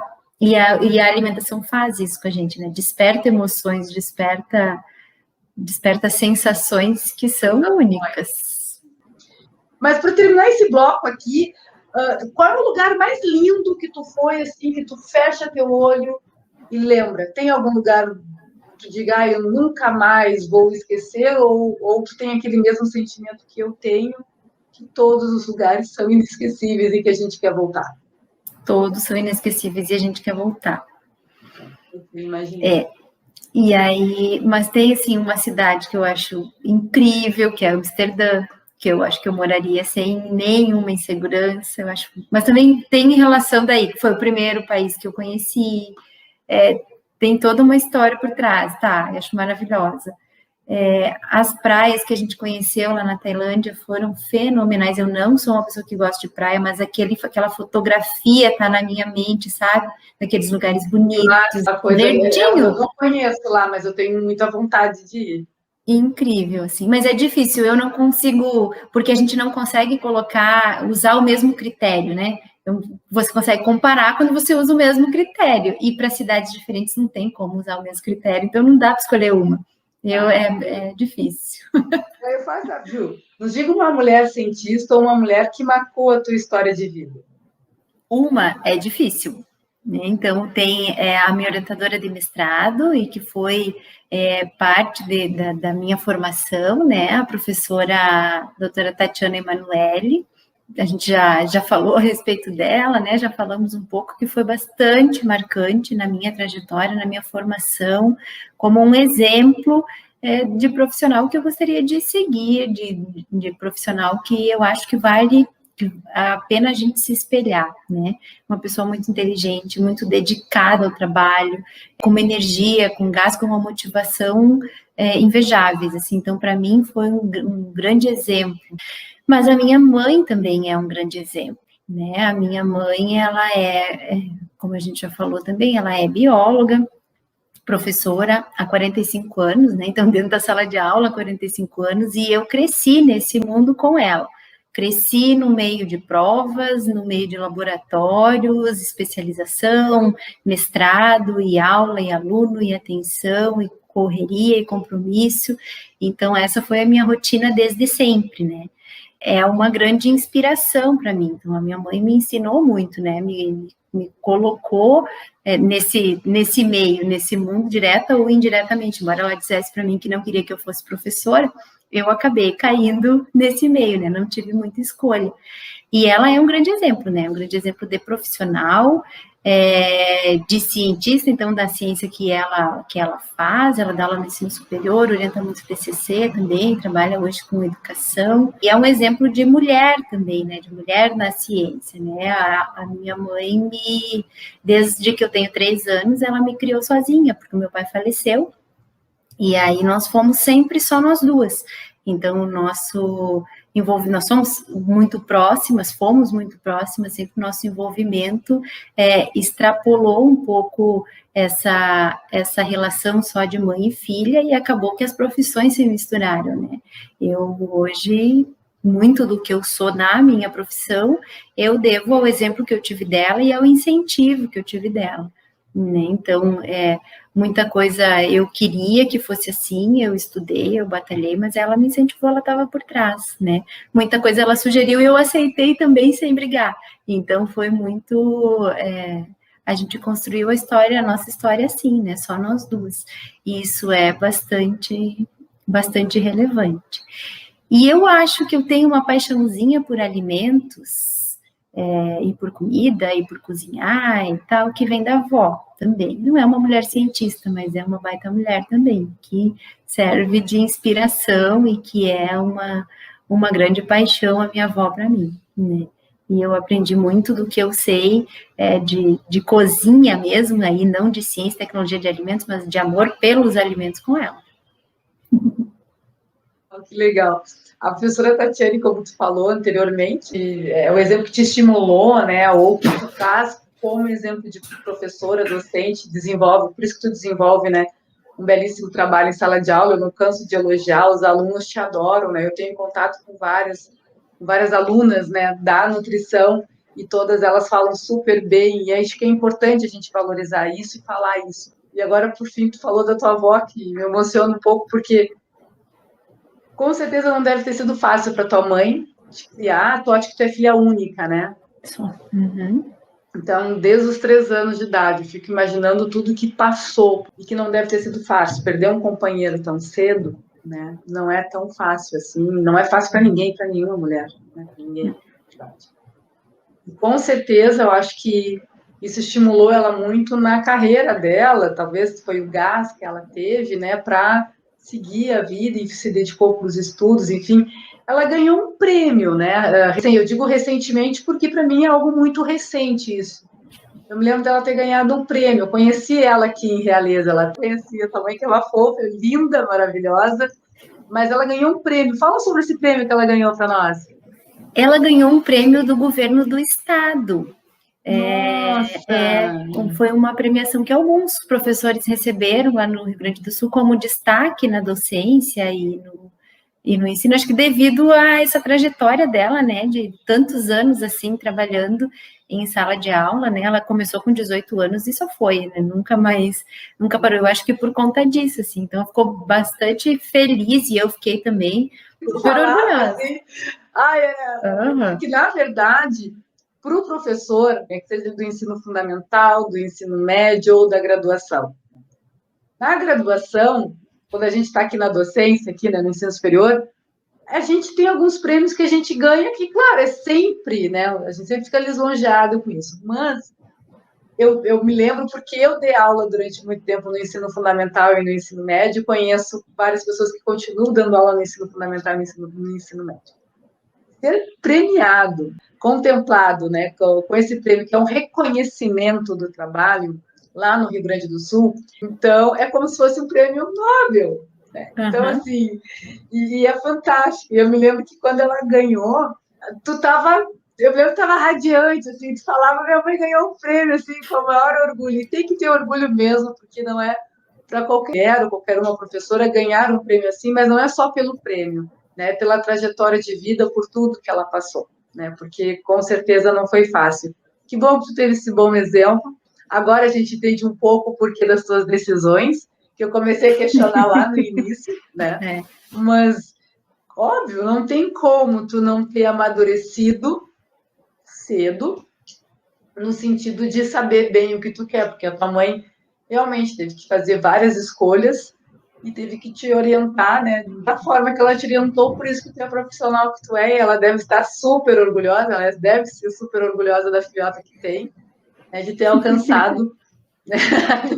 Talvez, acho que sim. Ai, que querida! Parece ser a cara da minha filha. Não sei, Luísa, não sei. Eu tento, né? Imagino que sim, a gente espera. Com certeza, tenho certeza que ela vai ver esse vídeo e vai dizer que é super orgulhosa, porque, assim, tá de parabéns, né? Como é que é o nome da tua mãe? Vera. Então, dona Vera, parabéns aí pela filhota, né? Conseguiu, com certeza, alcançar, né, o seu objetivo de dar uma boa formação e dar um bom caminho, que é o que toda mãe deseja, né? Que os filhos sigam seus caminhos e sejam felizes. E a tua avó, então, eu fiquei imaginando, eu quero uma foto da avó, tu vai ter que me mandar uma foto da avó para a gente colocar aqui, porque eu já fiquei imaginando a avó fazendo a comidinha, duas mulheres, então, que foram bons exemplos aí na tua vida. Que legal. Parabéns. E é um privilégio, né? Tem que aproveitar bastante. Eu também tenho a minha mãe, que está um pouco longe, né? E aproveito o espaço. Beijo, mãe! Ela disse que eu tenho que mandar um beijo para ela. Mãe! Beijo, mãe! A gente é um privilégio a gente ter nossas mães assim do nosso lado, a gente tem que aproveitar sempre que pode. Com certeza, né? Eu tenho a mãe e a avó. Eu perdi uma das minhas avós ano passado, mas tenho a outra ainda, né? Agora estamos na torcida da vacina, acho que em breve ela vai ser vacinada, né? Vai ser um alívio para a gente. E eu tenho as duas, graças a Deus, estão lá em 3 de maio. A gente ficou todo o 2020 longe, né? Eu não fui, elas não vieram pela condição, mas elas estão bem e que bom, né? Eu fico bem feliz de ver a minha mãe nativa ainda trabalhando, né? Já passou dos 60 e está lá. Então, isso me motiva também e me orgulha, né? De ver que ela tem gás ainda, que ela ainda vai, e orienta, faz reunião, e lá, e vamos embora. Então, é bacana, é legal, é um baita exemplo. E a avó é aquela avó que sempre agrada com comida, né? Então, sempre na casa dela tinha uma delicinha, tinha uma coisa que ela tinha inventado, tinha uma coisa que ela tinha feito, sempre tinha comida boa na casa da avó. E ela sempre ensinou a gente a fazer, né? Então a gente desenvolveu, eu e os meus primos desenvolvemos essa paixão, assim, a maioria de nós gosta de comer e de cozinhar. Que legal, que bacana. E a professora Jussiele, ou Ju, como eu te chamei toda a entrevista, né? Porque da maneira que a gente, né, que eu te trato e que a gente se conversa, assim, enfim. E muito obrigada, né? É um momento que eu não gosto, né? Porque é o momento que acaba essa nossa conversa, esse privilégio que eu tenho de estar aqui contigo. Mas gostaria de te agradecer profundamente a tua participação aqui no projeto, contando a tua história de vida, dando uma aula, né, sobre alimentos e prateleira, rotulagem, né, enfim, análise sensorial, enfim, todas essas questões que a gente falou, assim, é uma aula que a gente recebe. E aí, para finalizar, que é a parte que eu não gosto, qual é o conselho ou dica que tu daria para uma jovem que pretende ser uma cientista assim como você? O meu conselho é que persista, que é um caminho que precisa de muita dedicação, precisa de objetivo bem definido e amor por aquilo que a gente está fazendo. Porque se a gente não amar a nossa área de trabalho, o nosso campo de trabalho, aquilo que a gente está fazendo, fica muito difícil e exige muito que a gente persista muitas vezes e exige muito que a gente seja motivado o tempo todo. Quando a gente ama, fica mais leve, fica mais fácil, a gente se motiva mais, a gente tem mais vontade de persistir quando as coisas não dão certo, e muitas coisas não dão, né? Então, esse caminho da ciência, assim, não são só flores, né? Mas é muito bom, o resultado é muito bom, as coisas que a gente vê acontecer, as nossas expectativas superadas, é recompensador. Então, que tenha persistência, que saiba onde quer chegar, que tenha o objetivo bem definido e que faça tudo com amor, que aí fica leve, daí fica tranquilo, daí a gente consegue chegar no final e conquistar os nossos objetivos, né? Chegar onde a gente almeja, se é que existe um final, né? Dizem que os pesquisadores são pesquisadores porque não tem fim, né? Porque quando descobre uma coisa, já descobre uma dúvida também, ele vai solucionar aquela dúvida e surge outra e a pesquisa não tem fim, então talvez não tenha final, mas se a gente fizer com amor, a gente consegue chegar onde a gente precisa, onde a gente almeja, pelo menos. Lindo, que lindo. Com amor, tudo fica mais leve. Tu deu essa mensagem ao longo da tua entrevista como um todo, né? Em várias vezes tu disse isso, né? Que a vida é mais leve com amor, né? As coisas são... Tu consegue compreender melhor quando se tem amor ao que faz, né? E teu conselho é fantástico. Quando a gente tem amor, as coisas passam a ser mais leves, não são tão dolorosas, dificuldade todo mundo vai ter, a gente sabe disso, sempre vai ter. E pesquisa, quem é pesquisador, quem gosta de fazer pesquisa, quem trabalha com pesquisa e extensão, como nós duas e outras tantas colegas, né, desenvolvem seus trabalhos, é difícil, acho que a gente pode até se aposentar, isso, tá? A gente já falou sobre essa parte de se aposentar, a gente já tem clareza que não é tão fácil assim, né? Mas, enfim. Mas eu digo assim, a gente pode ir para outro caminho, né? Depois da docência, e com certeza a gente vai estar fazendo pesquisa de alguma forma, assim, porque a gente tem que estar no sangue, né? A gente fazer a pesquisa e querer trabalhar com a comunidade, levar, né? De alguma forma. Obrigada, Ju, né, por estar compartilhando conosco a tua experiência, tua história de vida, profissional, acadêmica. É fantástico, fantástico mesmo. Muito obrigada mesmo por essa oportunidade. Eu que agradeço, fiquei muito feliz com o convite, fiquei muito tranquila em conversar contigo, acho que foi excelente o tempo que a gente passou juntas aqui. Eu espero ter podido contribuir de alguma maneira, né, com o projeto e com os espectadores que vão nos assistir, que vão ter vontade de nos conhecer um pouquinho melhor e de aprender um pouquinho com a gente, né? Eu fiquei bem feliz com o convite, com a oportunidade de aprender contigo também, aprendi um monte aí sobre a entrevista e tal, então foi bem bacana. Agradeço bastante, Gisele.